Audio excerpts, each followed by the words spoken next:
Okay. Hello, everyone. My name is Heather Brutz. I am the Transportation Program Director for the North Carolina Clean Energy Technology Center.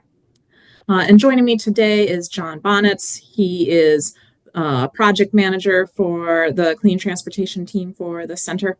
And the purpose of today's webinar is to talk about an RFP that we have out for funding for the Clean Fuel and Advanced Technology funding.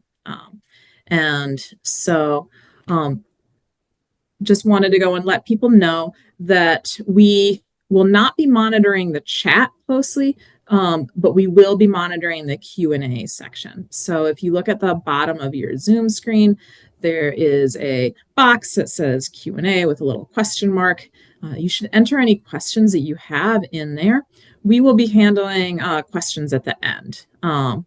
And so we are planning on having the presentation part of this be like relatively brief. But we will stay on as long as we need to go and answer any questions that we need to answer. And so now I will turn it over to John. Thank you so much, Heather, and welcome everybody. We're really glad to be able to kick off this exciting round of funding.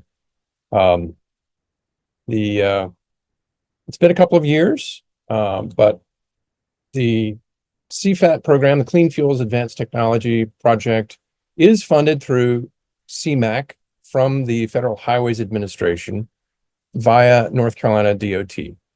The Congestion Mitigation and Air Quality Program is implemented to support surface transportation projects and other related efforts that contribute to air quality improvements and to provide congestion relief. CFAT in particular has been funded since 2006 with more than $9.6 million in projects invested into more than 120 projects. This year's application deadline is March 14th. We wish that we could give more time, but we're pressed for time to make sure that we get to contract as quickly as we can. The expected project period is July 1st through June 30th of 2027. The CFAT eligible counties there's 24 of them, and they are shown on this map. And here's a list of those counties. I won't read them off. They're published in numerous areas, and these slides will be available later. I think it is worth noting that the CMAQ counties several of them are partial, and the census tracts within those counties which are eligible within the congestion mitigation air quality maintenance areas are portions of those counties. And the precise boundaries of these areas are visible through this handy DOT map. It's an ArcGIS server map. And that can be quickly found by searching for US DOT Transportation Conformity Map. However, we'll also, again, we'll circulate these slides after the event, and that link will get you to the right map. It's also worth emphasizing that all 100 counties of North Carolina are eligible for EV charging infrastructure projects, level 2 and DC fast, or a combination of the two. And let's focus for a moment on the EV charging infrastructure project eligibility areas. Kind of in contrast to the NEVI program, or in complement to the NEVI program, our offering is intended for community-based charging outside of the alt fuels corridors. So think anything beyond 1 mile from the alt fuel corridor, and that is eligible territory. It is important that we're emphasizing rural and community-based and underserved areas with our scoring, but this map is also available, I think, through NCDOT in GIS format. So once again, the offering this year is 5.9 million.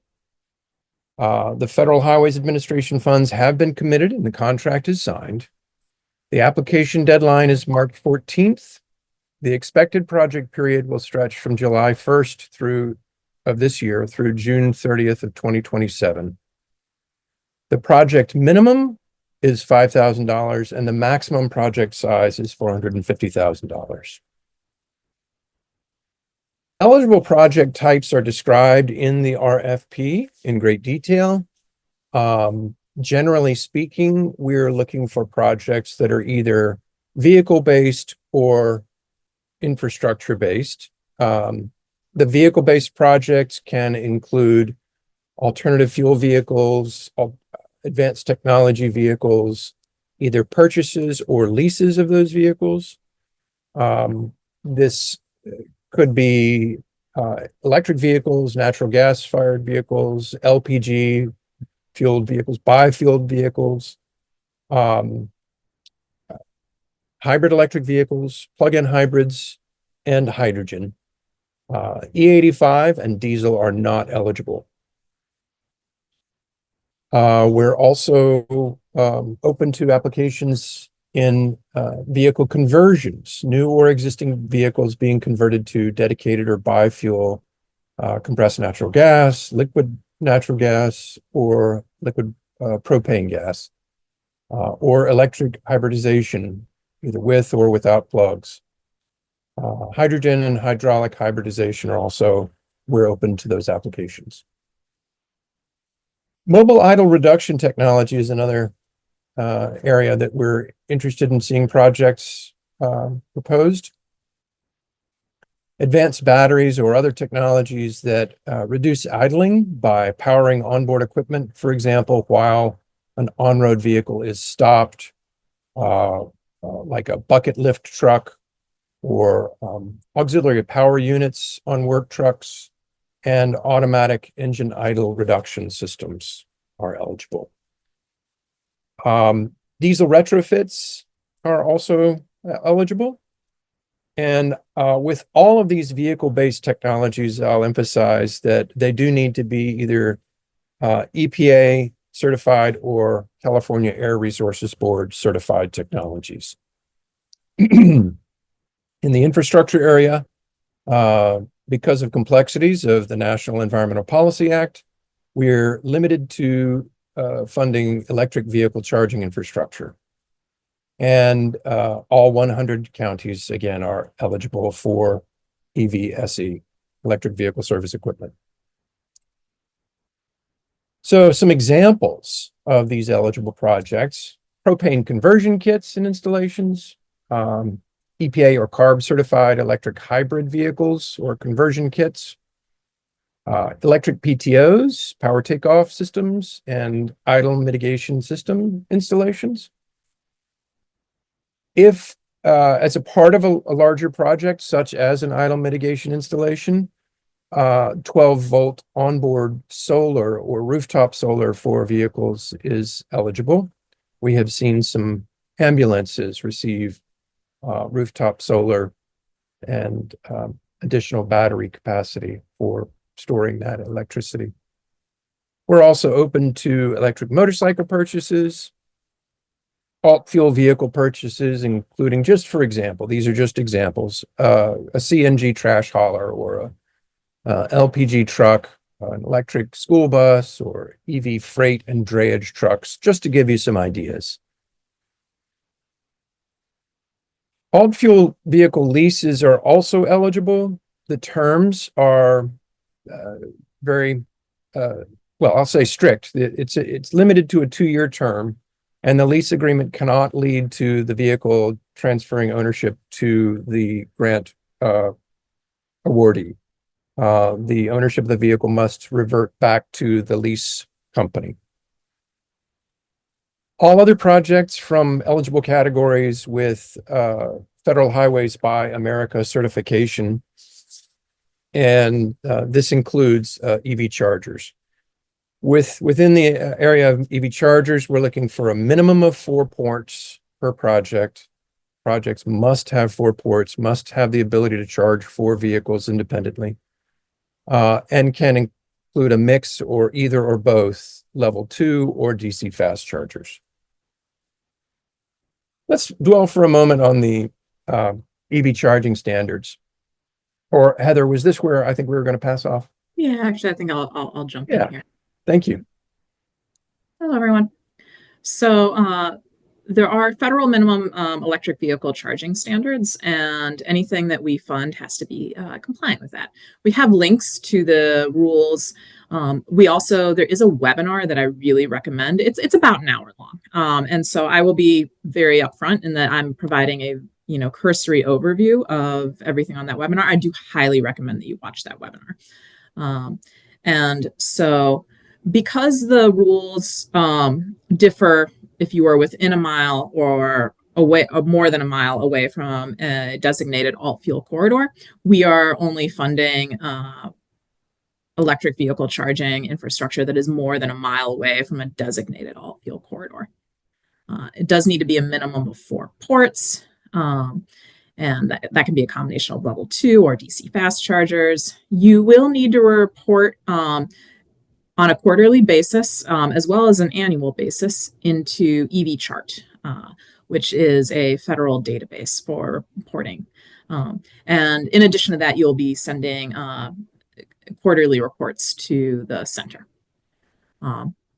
That's actually not a federal requirement. That's a requirement for our grant. Level 2 chargers do have to be at least 6 kilowatts or more per port simultaneously. That's not generally an issue. And there is a 97% uptime required. So we do ask that you think about what your plan is for maintaining this electric vehicle infrastructure. You might want to consider having in place a service agreement, warranties at the very beginning, and have that be part of your planning process. And there are other requirements that are going to be listed in the rules before. There's some requirements on communication standards, labor standards. There's a lot. I do recommend that you watch that webinar. Next slide.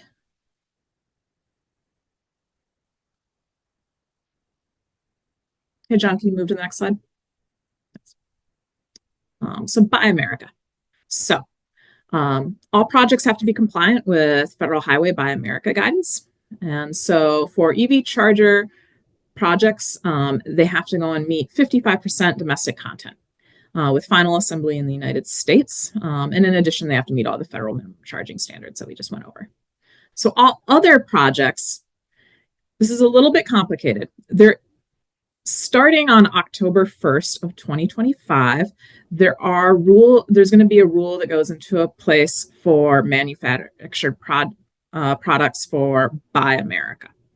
Up until that time, there is currently in place a waiver for projects that are less than 500,000, which these would be. So that provides more leniency. So we plan on having all of these projects in place before October 1st, 2025. However, because sometimes delays do happen, we will be giving a lot of priority to projects that are meeting that rule that goes into place on October 1st, 2025. That rule on October 1st, 2025 is that final assembly of the manufactured product has to happen in the United States. So just as some concrete examples, we would give priority to vehicles that have their final assembly in the United States versus final assembly in Mexico or Japan.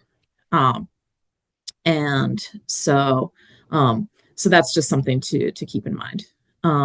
Next slide.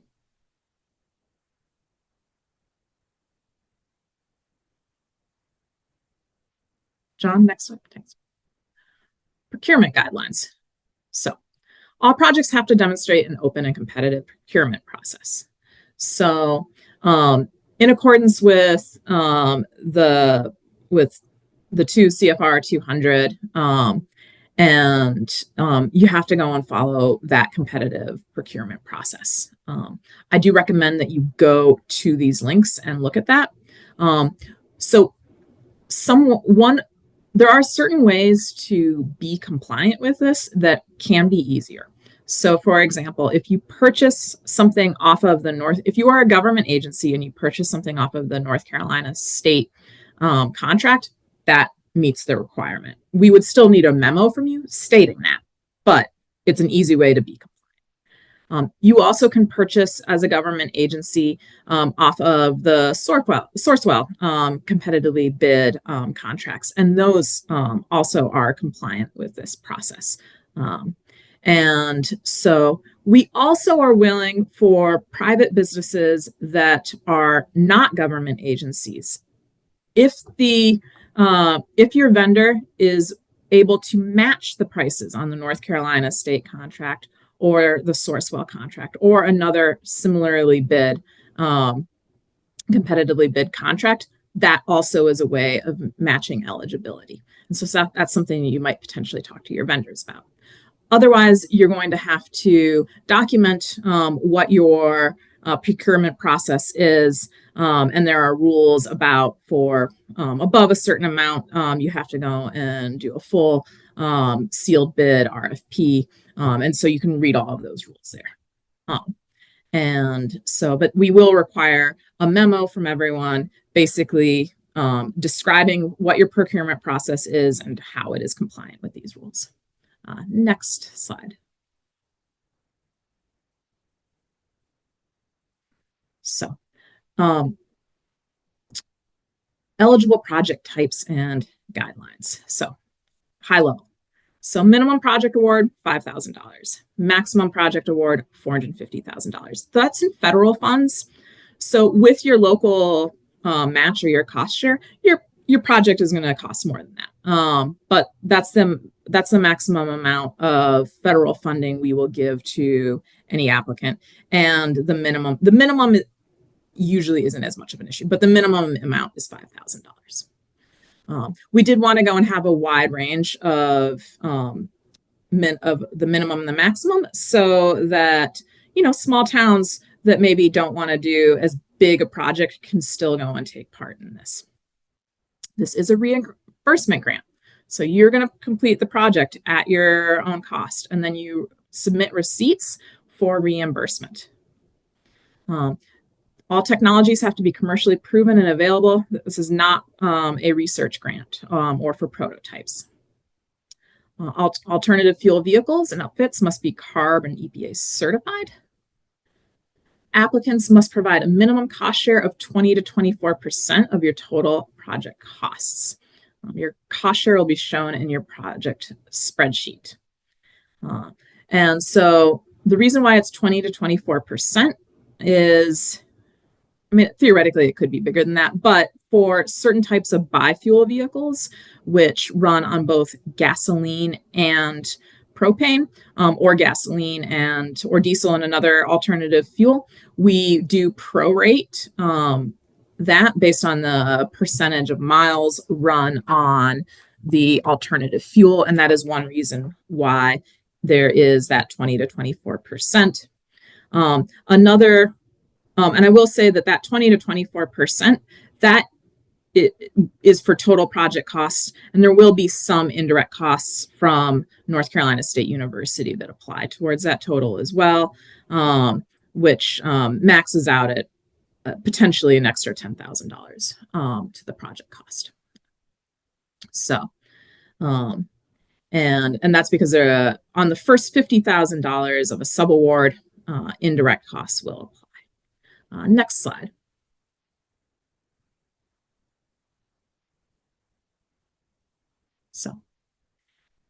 So we can, like I said, we can go and reimburse up to 80%. For vehicles, it is the price difference between a conventional vehicle and its alternative fuel counterpart. Our example here is an electric vehicle, but the same argument applies if it was a CNG vehicle or a propane vehicle, though many times with the propane vehicles, it's a kit, which is a different scenario. And so let's say it's a heavy-duty electric truck. And so the difference in the price between the regular electric truck, the diesel truck, and the electric truck is $170,000. You're buying 2 trucks, that's $340,000. And then you're putting in place a DC fast charging station that will both charge your trucks and will be available to the public because all of our electric vehicle infrastructure needs to be publicly accessible. And that's, let's say that costs about $200,000. And you could go and have other eligible expenses, such as installation. But in this example, we left that at 0 to keep it simple.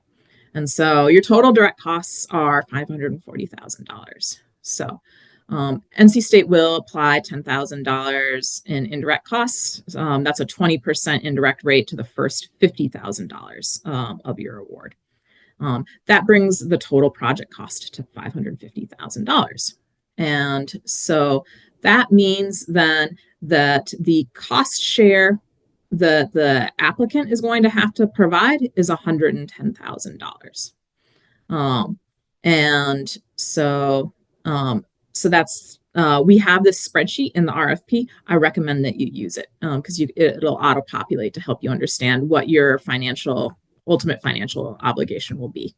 And so next slide. So CFAT eligible project types and guidelines. So if it's an electric vehicle charger, it can be anywhere in North Carolina. For all other projects, they have to be in an eligible county or that we saw on that map with all of the colored counties. If you have a vehicle that partially operates in an eligible county and partially operates in an ineligible county, we'll prorate that based on the percentage that it's operating in the eligible county. And so we typically do that based on like miles traveled within those counties. And so for example, if 50% of your time you are that vehicle is in an eligible county, it could potentially be eligible for 40% of the difference in cost between the conventional vehicle and the all-fuel vehicle. Once again, heavily encouraging people to go and have final assembly in the United States.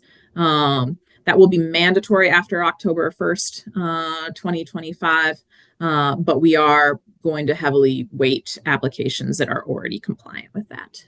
Next slide. So project evaluation and selection criteria. The number one thing that we evaluate on is cost benefit analysis. And so really it's about the kilograms of emissions reduced per federal dollar spent. So if you increase your cost share, that helps increase this equation. Final assembly in the United States. We're going to go and give prioritization to projects that already meet that. Project likelihood of success. Ready to go. Committed to this. Public awareness and education. So if an activity will generate awareness and impact. So maximizing emissions reductions, project diversity. So we're looking for, that's both in terms of types of technology, but then also locations. We don't want all of the projects to be in Charlotte and Raleigh. And which doesn't mean we don't fund things in Charlotte and Raleigh. We certainly have over the years, but we would really like to go and see a wide diversity of our state covered in this funding. Project resiliency. So projects that are designed to ensure operational continuity and accessibility under challenging situations are going to be favored. So for example, if your project has battery backup, and that's going to go and help to make sure that it continues to operate when the grid goes out during a storm, we would go and that'll be something that we would also factor in. But like I said, the number one thing that we score projects on is definitely the cost benefit analysis. Next slide. So there are a number of project partners who help us out. So the Central Line of Clean Fuels Coalition, Triangle Clean Cities Coalition, Land of Sky Clean Vehicles Coalition, Upper Coastal Plains Council of Governments, Piedmont Triad Regional Council, and Cartar Regional Council of Governments. I do recommend that if you are not familiar with any of these organizations and you are located within their geographic scope, please reach out to them. They can potentially give you advice on this process. And they also take part in educational efforts with us year round. Next slide. Coming up August 25th through 27th, 2025 will be the Sustainable Fleet Technology Conference and Expo. This year we're going to be in Winston-Salem at the Benton Convention Center, and registration should open up in early February. Next slide. So yeah, so that's our website. If you have any questions, please email the CFAT_grants at ncsu.edu. And I think we can move on to the Q&A now. Yeah, thank you so much, Heather. We did have one question that was for a participant who's not able to read the slides, and we want to emphasize that the eligible territory for this grant opportunity is 100 counties of North Carolina for charging infrastructure and 24 counties of North Carolina that are delineated by the CMAQ program for vehicle-related projects. So apologies for the writer from the Pacific Northwest. Pacific Northwest is not eligible. Although, John, let's go back to that slide. I'll read out the counties out loud that because in case there's anyone who isn't able to see, because I probably should have done that earlier. And you go to the next slide. Oh, here we go. Okay. Oh, and this is going to be where I hope I don't embarrass myself by pronouncing a county wrong. Cabarrus, Catawba, Chatham, Davidson, Davie, Durham, Edgecombe, Forsyth, Franklin, Gaston, Granville, Guilford, Haywood, Iredell, Johnston, Lincoln, Mecklenburg, Nash, Orange, Person, Rowan, Swain, Union, and Wake are the eligible counties. And Chatham, Haywood, Iredell, and Swain are partial county eligibility. And for those counties, I would refer people to the USDOT Transportation Conformity Map, or you can email CFAT Grants at ncsu.edu, and we will answer questions about eligibility based on geography. Next question. Do the 4 ports need to be in the same spot, and can they be around different sides of a building? Oh gosh, that's a great question. I think John, do you know the answer to that? I don't, but I think that's one that we're going to have to think about further and get back to the applicant. Yeah, so we will we have an FAQ question, and any question that we will add this to our FAQ question, and we will research it. And so yeah. We also had an inquiry about whether or not the stations need to be open to the public, or can they be for private fleets? Yeah, so these do need to be open to the public. So the rule is that it needs to be open during the same business operating hours as the business. So for example, let's say it is a business that is open 10 a.m. to 6 p.m. The charger would need to be open for that same period of time. At minimum of that period of time. Yeah. Thank you, Heather. And kind of in the same vein, to elaborate the question, in other words, chargers cannot support fleet vehicles, trucks, buses, school buses, etc. So they do need to be publicly accessible.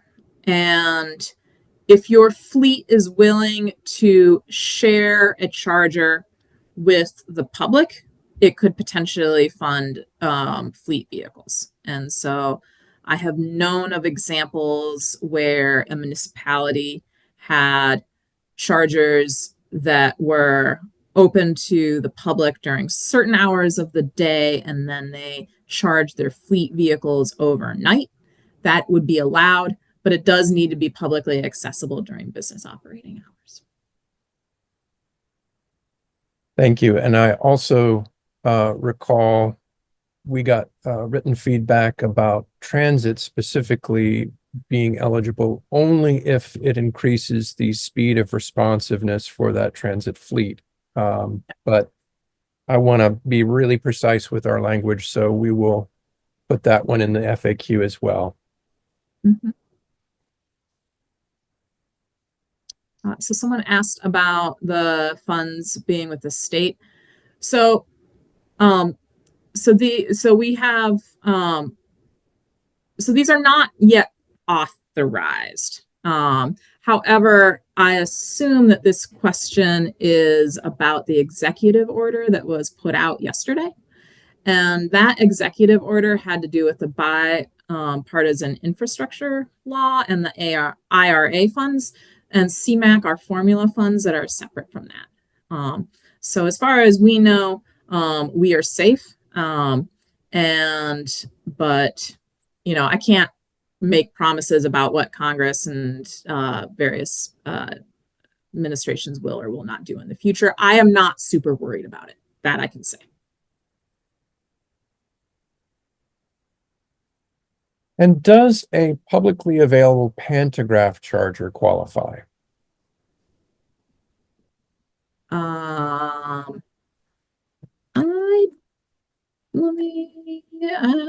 Let's get back to that question. I'm not sure. And then I think we got another question. Yeah. Okay. Yep.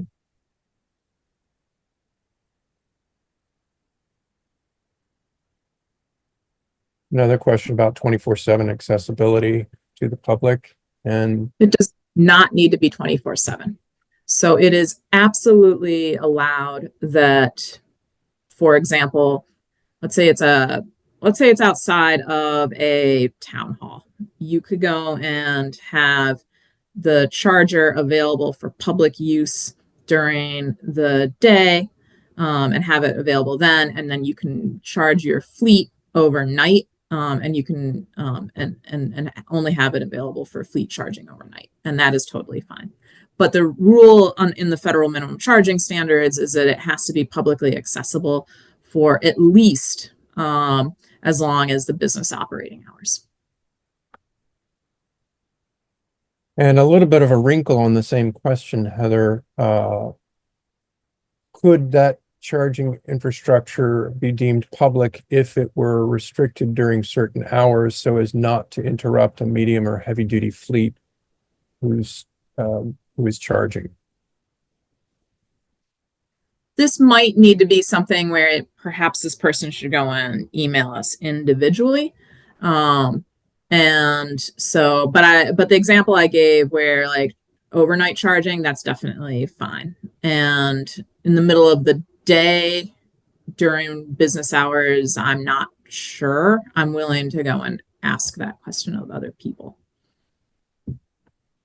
Next question. Are leases of EV charging stations, for example, from Duke Energy allowed, or does it have to be a purchase of EV charging infrastructure? Oh, that's a great question. We haven't had that question before. We have, however, funded electric vehicle leases, and I don't see any reason why a lease of a charging station would be not allowed. It would still need to go and meet all the federal minimum charging standards. That I'm certain about.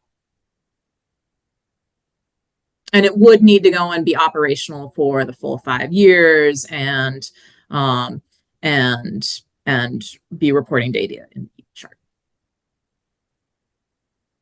And we got another question about whether or not expansion or upgrades of CNG stations would be eligible. And I apologize, we've received that question in email and the response was formulated, but I'm not sure that it got to you. Okay. No, I can answer that question. So we are not funding CNG stations this year. We are only funding projects that will easily qualify for a categorical exemption under NEPA, and CNG fueling stations are harder to go and get that categorical exemption for. If a vehicle has an onboard charger, does it need to be publicly accessible? And I think that the answer to that is no. That's a part of the equipment of the vehicle. Yeah. How is the 1 mile from the alt-fuel corridor measured? Is it a 1 mile buffer, or is it 1 mile driving distance from a certain place like the exit ramp? It's a 1 mile driving distance from the exit ramp. But we will put that into the FAQs. And if I thought we did, but we'll make sure that that is specifically in the FAQs. Oh, this is a nice positive comment. Thank you. Can federal tax credits be stacked with these CFAT grant dollars? I mean, I think so. John, do you know of any reason why they can't? My recollection is that IRS did determine last year that the direct pay, elective pay, tax credits, et cetera, can stack with federal funds. Mm-hmm. And this is actually a good time to say that we are working on putting together a webinar on the direct pay option with tax experts. And we're hoping to have that happen in February. So keep an eye on your emails for that. New date is March. Sorry. Oh, March. Sorry. We're trying to finalize those dates now. Okay. Yeah. Are there rules around charging monetary fees for public use of charging stations? Totally allowed. So it needs to be accessible to the public. It does not need to be free to the public. Would technologies designed to facilitate idle reduction, such as NFC driver identification readers, be eligible for consideration? For example, we currently have telematics installed across our fleet, but lack the capability to match drivers to specific vehicles. If we were able to implement this functionality, it would enable us to provide driver-specific training, which could lead to improved performance and reduced idling times. So I think I'm going to direct this person to email the CFAT grants at ncsu.edu email, because I think I'm going to have to go and ask a number of follow-up questions before I answer yes or no. I will say that telematics are not eligible. So, yeah. For EPTO projects, electric power takeoff projects, what would be the requirements for a company if companies can apply? That sounds more like an eligible party question. Yeah, so I'm going to reword this, and also if the person who typed this, if I reword it incorrectly, you can retype the question. So in terms of eligible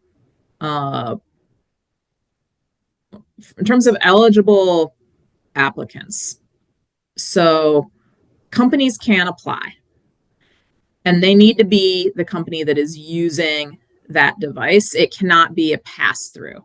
So I don't want to use anyone as an example, but what we're not able to do is we're not able to go and fund a vendor who sells EPTOs to then pass through those funds, but we can fund a company that is using the EPTO. So if that did not answer your question, please write another question. We also got another question about the Buy America requirements. And for that one, I will emphasize that what is in the request for proposals is authoritative. That's what people should turn to. Buy America and BABA have been so multi-layered and complex over the years. It's really important that we look at the most recent rulings, and those are linked from the documents. Yeah. But I will reiterate really briefly, for electric vehicle charging infrastructure, it's 55% domestic content final assembly in the United States. And for all other manufactured products, and I cannot think of anything we fund that is not manufactured product, that it's final assembly in the United States is the heavy preference, though there is technically a waiver in place until October 1st, 2025. Question. When we say publicly accessible, is it understood that the public would have to pay some fee? Are operators required to discount the fees because projects are publicly funded? It is your choice whether or not you are charging a fee, and you get to set the fee, and we do not go in. We will not dictate what the fee has to be. And when do we anticipate notifying awardees? I will say that if everything goes well, that we would have we have to score the selections. That'll take us a couple of weeks. Our selection committee will meet in April, and I think that it is possible that we could go and notify awardees. And then after the selection committee meets, then we submit those projects to NCDOT and Federal Highways. And depending on how long that process takes, I think it is possible that we could go and let people know in May or June. I will say that July 1st, 2025 project period, that's if everything went perfect. I think it is more likely to be a September start date. But if everything went absolutely perfect, it could potentially start July 1st. And the questions are just dribbling in here at the end. Yep.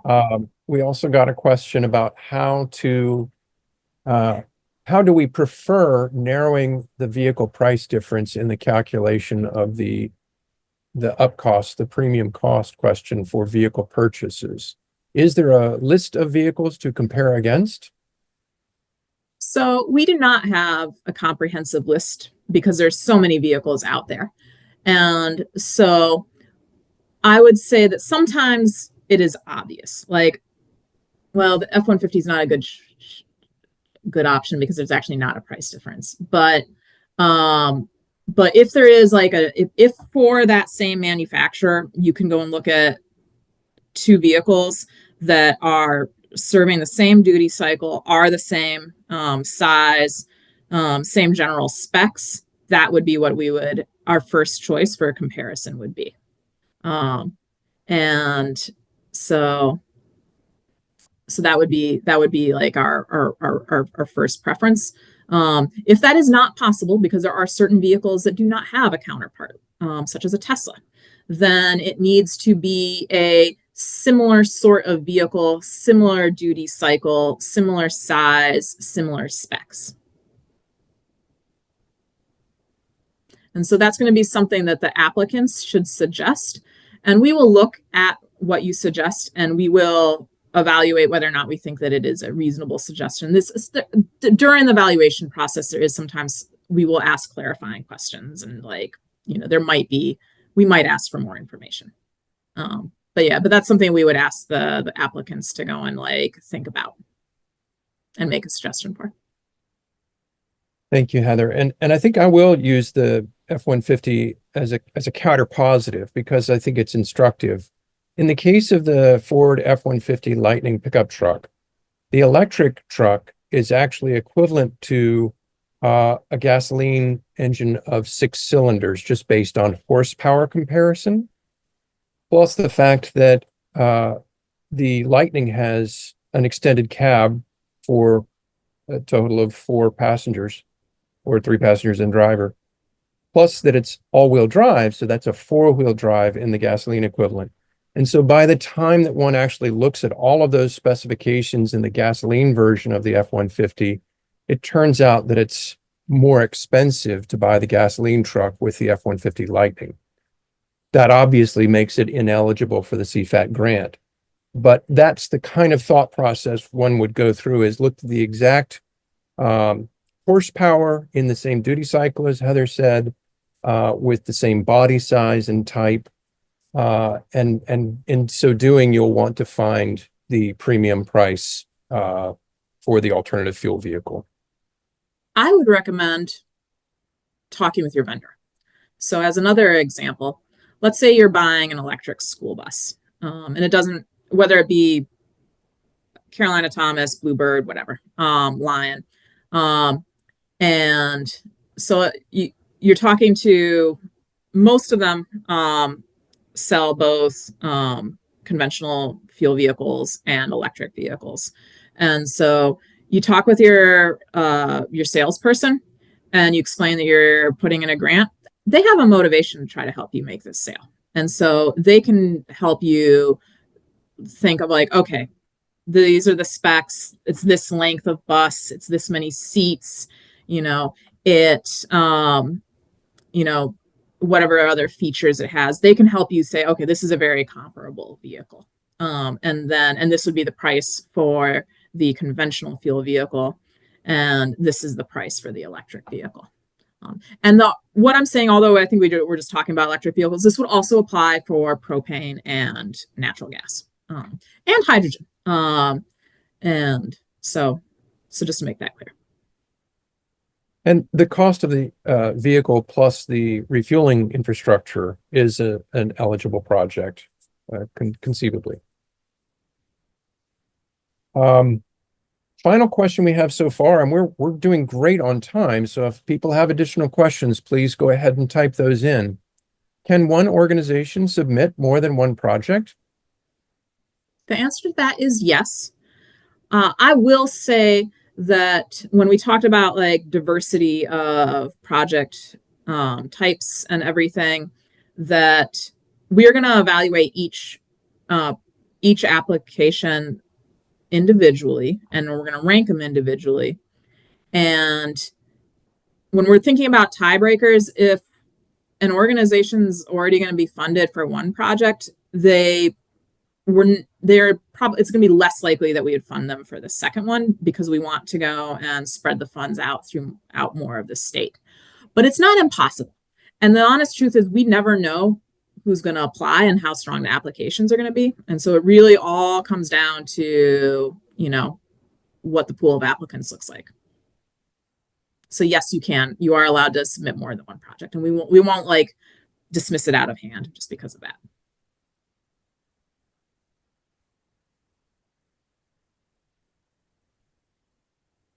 Well, we've reached the end of the written questions.